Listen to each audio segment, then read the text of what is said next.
feasibility study itu datanya benar, tapi data yang diberikan hanya data sekunder, dengan catatan data ini benar tapi datanya sekunder.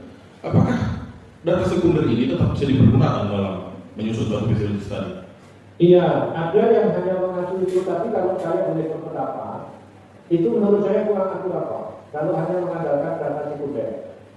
Ya, seperti saya contohkan tadi Pak, kalau itu menyangkut soal tambang namanya Pak, kalau Bapak tidak datang ke data primer, tidak melihat on the spot, apakah betul-betul bahwa lokasi tambangnya di sini, apakah tidak bersinggungan dengan kawasan lain dan seterusnya, maka banyak terjadi loh Pak.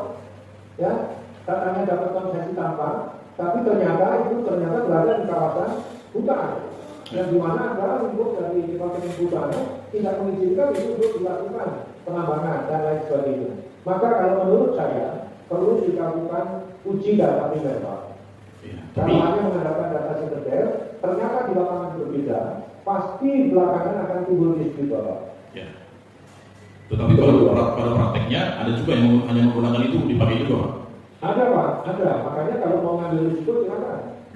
Ya risikonya kan kalau timbul kerugian ya akan kena pertanggungjawaban sampai ke pertanggungjawaban pribadi.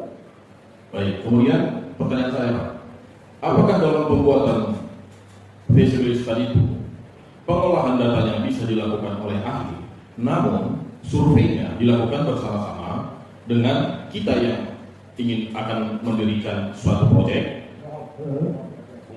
pemohon FS bersama-sama dengan pembuat FS-nya survei. Artinya survei lapangan ini artinya dilakukan oleh pemohon FS, tetapi dengan bersama-sama dengan stakeholder yang berkaitan, termasuk si pembuat FS-nya. Apakah boleh begitu Pak? Atau boleh Pak, tidak masalah itu.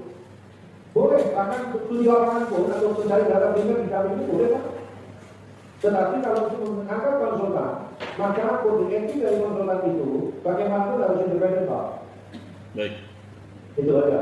Boleh berarti ya Pak? Iya, profesionalitasnya harus dijaga.